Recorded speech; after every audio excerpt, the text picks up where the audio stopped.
पहले पाठ भोजन यह कहाँ से आता है, इसके तीसरे पार्ट में आपका अभिनंदन है, स्वागत है।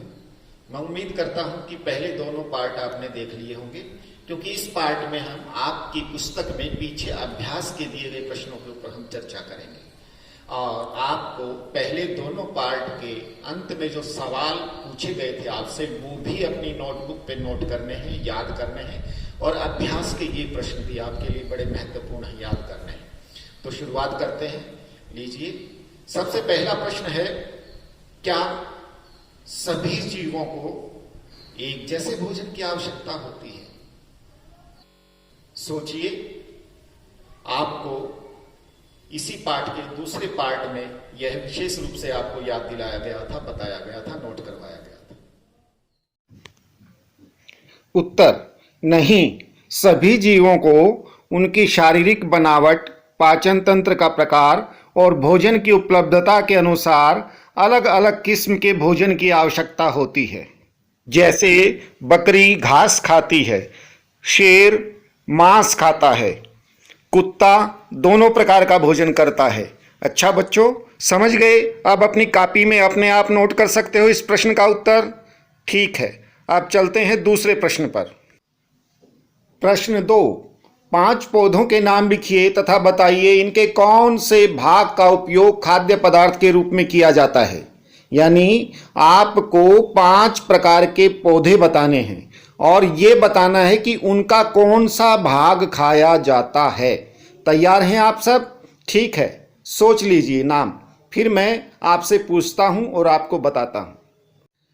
इस प्रश्न के उत्तर के 2 भाग हैं। एक भाग में हम यह बताएंगे उस पौधे का नाम और दूसरे भाग में बताएंगे उसका कौन सा भाग खाया जाता है।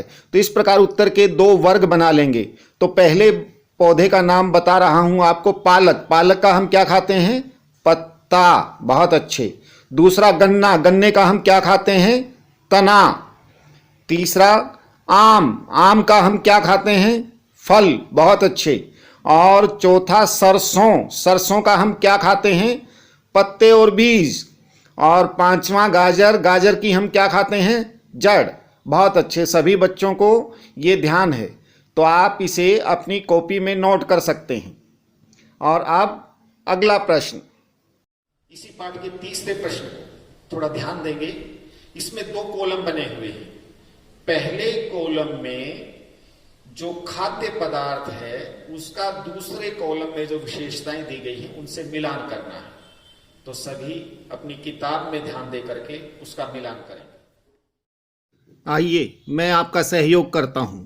पहले कॉलम में पहली पंक्ति में लिखा है दूध, दही, पनीर, घी। इसका मिलान करना है दूसरे कॉलम में। देखिएगा, पहला दूसरे जंतुओं को खाते हैं, ये नहीं हो सकता।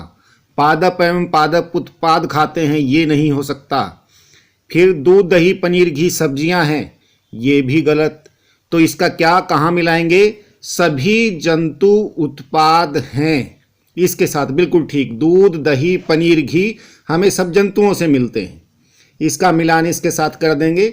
अब दूसरा, पहले कॉलम में पालक, फूल गोभी, गाजर, ये किससे मिलेगा?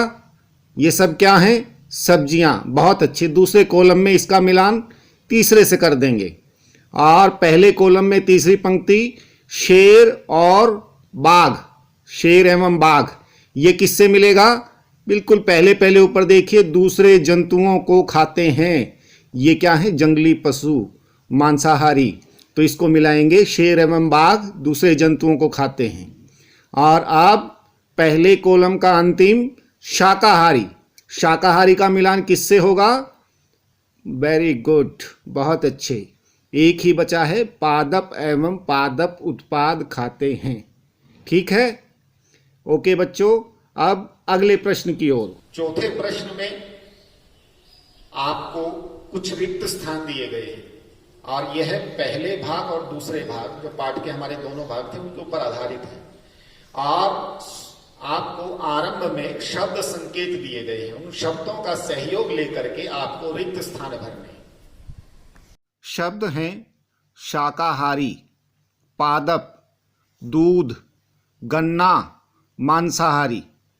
तो पहला देखिए, पहला रिक्त स्थान क, बाघ एक रिक्त स्थान है क्योंकि यह केवल मांस खाता है।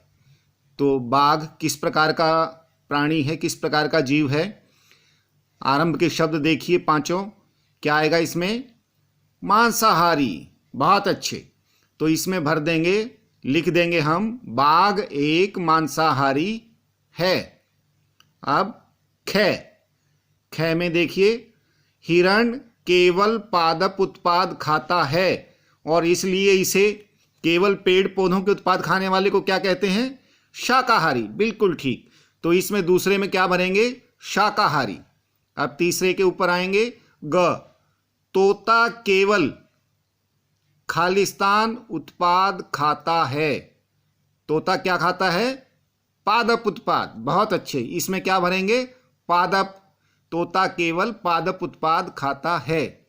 तो घ पे आते हैं, जो रिक्त स्थान हम पीते हैं वह प्रायः गाय, भैंस या बकरी से प्राप्त होता है।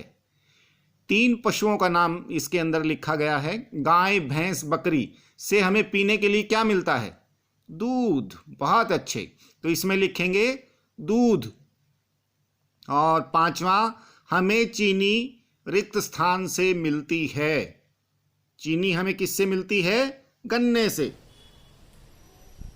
अच्छा बच्चों, उम्मीद है आपने इस पाठ के तीनों भाग बड़े मन से देखे होंगे और जो प्रश्न पूछे गए आपसे तीनों पाठों के अंत में, वो आपने अपने मन के अंदर समा लिए होंगे, याद कर लिए होंगे।